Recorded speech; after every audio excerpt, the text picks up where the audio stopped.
Salut à toutes et à toutes les amis, on se retrouve pour une nouvelle vidéo. Aujourd'hui ça va être une annonce pour mon serveur. Pour une salle d'échange, j'ai vu une salle d'échange assez bien. Mais je sais pas comment faire. En fait, il a montré en fois, mais elle est assez complexe. Et je voudrais savoir si vous pouvez le faire remonter. Vous demandez ou un truc comme ça. Ou juste m'aider à essayer de regarder comment faire et après la construire avec moi. Je vais vous montrer la vidéo tout de suite.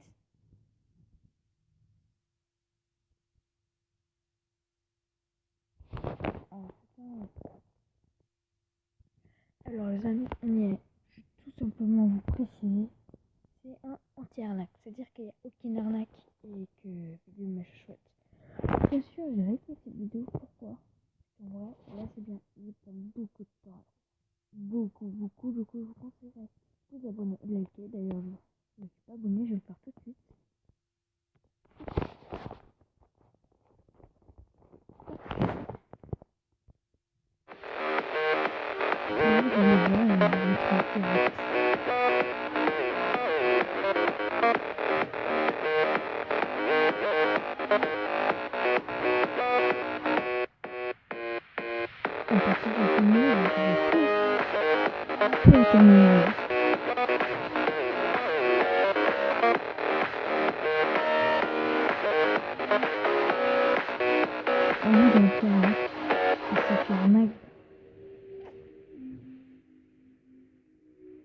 Tu vois, ou pas?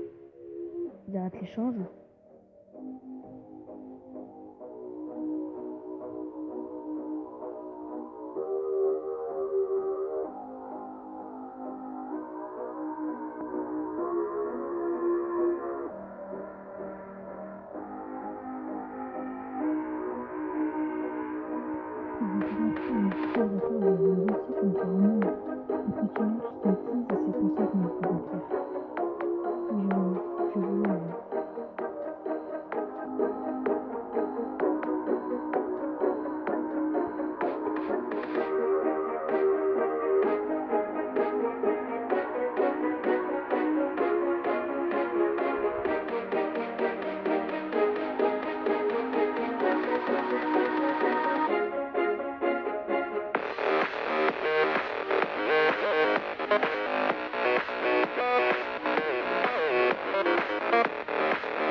Si le joueur arnaque,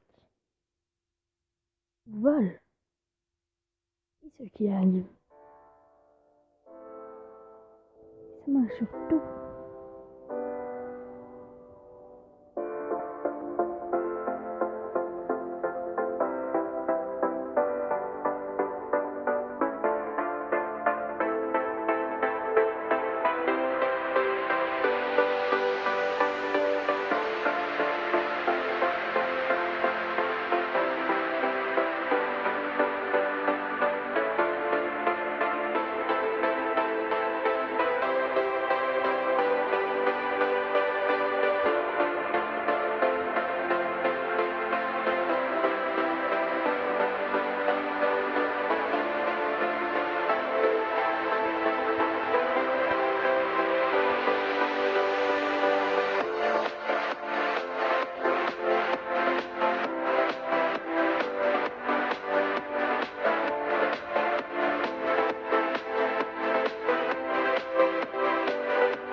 Impressionnant.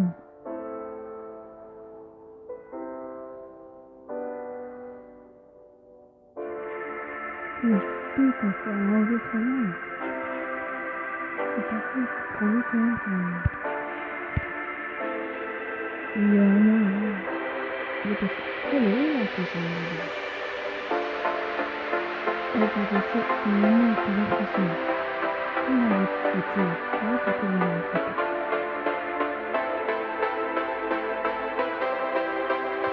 Vous avez vu ça? Incroyable.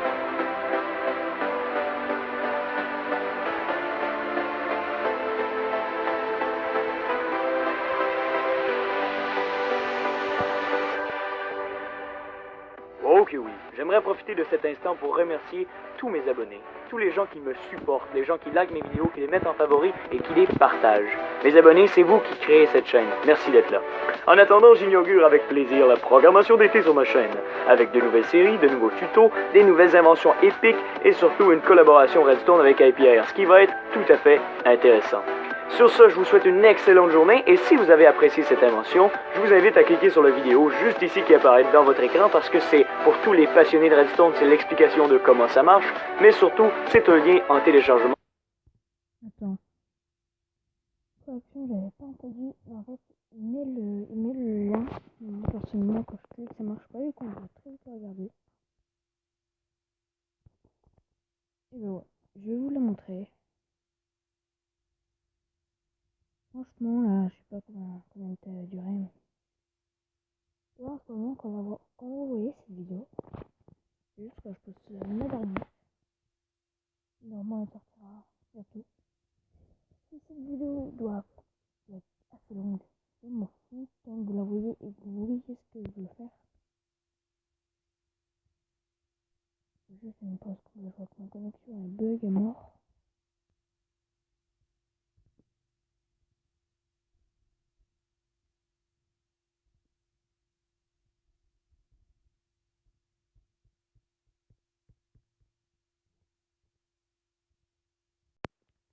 Cette vidéo, c'est parce que vous êtes intéressé vraiment en comment fonctionne ce système, comment j'ai réussi à faire cet exploit, un exploit qui d'ailleurs n'est pas retrouvable sur internet, donc je vous invite à faire des recherches, cette machine est vraiment unique en son genre. Pour ceux qui auraient remarqué, donc les auditifs ici vont être un petit peu différentes du fait que j'ai commencé mon travail d'été qui est 40 heures semaine et qui m'oblige à beaucoup utiliser ma voix. Donc vous m'en excuserez, je vais avoir une voix un tantinet différente, mais j'espère que ça affectera pas votre plaisir. Sur ce, commençons tout de suite la Redstone. Notez que j'ai un assistant juste ici qui est en fait mon ami WK9BB, WK9BB qui me passe son compte pour que je puisse faire ce vidéo. Maintenant, j'aimerais ça attirer votre attention sur la partie la plus importante du système, la plus obscure tant qu'à moi, le coffre. Lorsqu'on rentre dans notre coffre et qu'on fait des déplacements d'objets, il n'y a absolument aucun problème. Bien. Lorsqu'on va dans le coffre de l'autre joueur, donc ce qu'il nous propose, et que l'on enlève un bloc, on est considéré comme un voleur, donc la machine détecte qu'on a volé un objet et nous tue. Alors que lorsqu'on clique sur le bouton échanger, peu importe ce qu'on fait, même si c'est dans le coffre adverse, eh bien on a toujours le droit d'utiliser et on n'est pas tué. Donc comment la machine fait pour détecter si on est un voleur ou non? C'est vraiment là que la magie du système entre et c'est là que la nouvelle technologie, donc une nouvelle sorte de bot switch fait son apparition. Donc juste ici on a une bot switch classique et la nouvelle sorte de bot switch. Les deux fonctionnent d'une façon très similaire. Si on met un bloc, ça actualise. Si on enlève le bloc, ça actualise. Même chose ici. Même chose comme ça. C'est juste que cette bot switch là a des propriétés un petit peu étranges comparément à elle qui est totalement classique. Donc pour ceux qui connaîtraient ce bloc de piston là, c'est très simple. Lorsqu'on active deux pistons totalement en même temps, vous allez remarquer que ce piston là pousse le bloc et celui-ci là aussi veut pousser le bloc. C'est juste que comme il y a un piston qui est déjà qui pousse déjà ce bloc là, ce piston là ne peut donc pas pousser. Et donc lorsqu'on va retirer l'énergie ici, normalement maintenant que notre piston n'est plus en position pouce, celui-là pourrait bien entendu pousser, mais comme on n'a pas d'actualisation du bloc, eh bien il va rester dans ce stage-là jusqu'à temps qu'on le fasse réaliser que notre torche juste ici est bel et bien là, que la façon la plus simple de faire réaliser un piston, c'est placer un bloc adjacent à lui. Et voilà, on vient de créer une bot switch simple, et c'est exactement ce phénomène-là que cette bot switch-là utilise. Et maintenant celle-là. On va voir que cette botte switch-là, a priori, est beaucoup moins puissante. Donc on va placer un coffre juste à côté, juste ici. Et vous allez voir que lorsque j'ouvre le coffre, ça n'active pas la botte switch. Ok. Je vais placer un coffre ici, déjà on a une activation. J'ouvre le coffre, ça active. J'enlève le coffre, ça active. Incroyable. Donc, lorsque la personne a présenté la première, je dirais, ce design-là est clos à peu près à 3 endroits différents, donc je ne peux pas vraiment citer d'auteur, mais de ce que je sais, vous allez voir le lien dans la description. Donc, cette personne-là a juste remarqué comme quoi cette botte switch-là était efficace, mais qu'elle elle ne s'activait pour des choses faciles comme des coffres, à moins d'être extrêmement proche. Donc, d'accord, ça c'était intéressant. Et c'est pour ça que cette botte switch-là a été vraiment délaissée. C'est parce qu'elle avait vraiment, il fallait absolument que le bloc soit posé à côté directement du comparateur, sinon ça ne marchait pas. Comment ça fonctionne? C'est très simple. Si on enlève le bloc ici, vous allez voir que ici il y a des blocs de fer, tout simplement. Donc notre coffre est rempli et donc donne un signal au comparateur. C'est juste qu'un coffre, normalement, s'il est bloqué, on ne peut plus lire quelque chose à l'intérieur. Donc juste ici, je vais mettre un coffre rempli de fer, encore une fois. Et si je le bloque, eh bien normalement notre comparateur, si on l'update, il ne pourra pas lire dedans notre coffre. Et donc il va s'éteindre. C'est comme ça que ça fonctionne. Et pour finir, comment on fait pour détecter si on a une interaction avec l'objet? Eh bien c'est ça qui est génial. C'est que comme ça utilise la propriété d'un coffre, notre BUD switch va devenir une BUD. Il y a du monde qui l'a appelé TUD, il y a du monde qui l'a appelé... je me rappelle plus comment. C'est pour détecter les items complexes, les changements d'items complexes. Donc lorsque je mets un objet dedans, vous allez voir que notre BUD switch s'active et lorsque si vous analysez le circuit, faire en sorte d'avoir un levier caché à l'intérieur.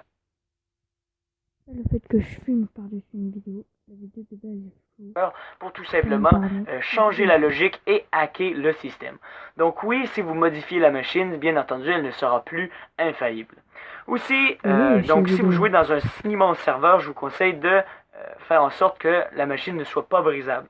Aussi, il y a un dernier problème, un problème majeur que je peux tout simplement rien faire pour bloquer. C'est le problème du déconnexion. Donc si un joueur à l'intérieur qui se déconnecte, donc il vous vole un objet et avant de mourir, il se déconnecte, bon, je vois pas aucune façon avec la redstone que je pourrais vous empêcher de vous faire voler un objet par la déconnexion. Donc tout simplement, je sais pas s'il existe un plugin si vous voulez l'utiliser cette machine-là dans un serveur, donc vous utilisez un plugin très simple pour faire en sorte que les joueurs ne puissent pas se déconnecter à l'intérieur. Je ne sais pas si ça existe, mais ça pourrait être très intéressant. Aussi, comme vous l'avez vu, cette machine-là, c'est vraiment la première dans son genre et je vous invite à essayer de l'améliorer si vous voulez. Donc, si vous avez une fonctionnalité que vous aimeriez apparaître, eh bien, libre à vous, ça peut être très intéressant. Je ne sais pas si je l'avais montré, mais lorsqu'on va à l'intérieur de la machine, il est impossible d'échapper à la mort parce que tout est créé pour avoir de l'espace. Donc, on a l'impression d'avoir de l'espace, mais on peut tout de même pas aller nulle part parce que c'est toujours un petit peu plus bas que 1 de hauteur. Donc c'est tout le temps 1,5 à peu près. Donc vous pouvez voir que la machine est vraiment construite pour être anti-vol. J'espère vraiment que ça vous a intéressé parce que c'est vraiment une première mondiale tant qu'à moi. Le concept vient d'un abonné qui m'avait envoyé une lettre et aussi de Servling qui a fait il y a 1 an une vidéo de ce genre. C'est juste que sur système, on pouvait juste échanger un item à la fois. Or, selon moi, il n'y a pas beaucoup d'items. Il n'y a pas beaucoup de gens qui aimeraient échanger un stack de bois, un item à la fois, et que ça prenne du temps. Donc comme je vous l'ai dit, ce système-là est vraiment très intéressant, et si je peux vous inciter à re-regarder la vidéo, ça va me faire très plaisir. Donc sur ce, je vous laisse à l'instant la map en téléchargement, si vous voulez venir jouer dedans, si vous voulez venir vous amuser, si vous réussissez à la briser, ce qui est très possible, parce que comme je vous l'ai dit, la machine est délicate à utiliser, eh bien tout simplement vous pouvez retélécharger la map, ou si vous êtes fort en redstone, ce que je vous conseille de faire, d'aller regarder à l'intérieur pour essayer de la fixer, ça peut être très intéressant. Mais comme je vous dis, si vous l'utilisez comme indiqué, il ne devrait avoir aucune faille dans le mécanisme. Donc j'ai vraiment... Là, il faudra aussi un mode, mais on peut pas le mettre sur la bedrock. C'est schématique, un truc comme ça, et en fait, c'est un modèle. Et après, avec Schematica, t'as tout le modèle. C'est-à-dire que au détail qu'on va faire là après, tu souvent, par exemple, pour les blocs, comme on les posait précisément, c'est pas. Ils disent de le poser exactement, mais par exemple, en comparateur, il faudra le poser pile poil, c'est-à-dire que peut-être garder la source, ça va pas être bon. Là, je vais télécharger la map, on se dit à tout à l'heure.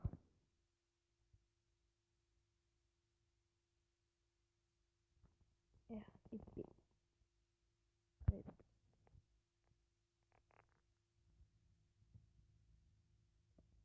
Ça, c'est la présentation du système. Les changements, s'il y a un bug, dites-le moi.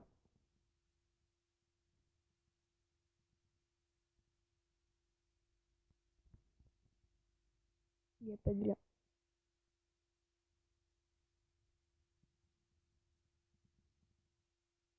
Oui. Oh.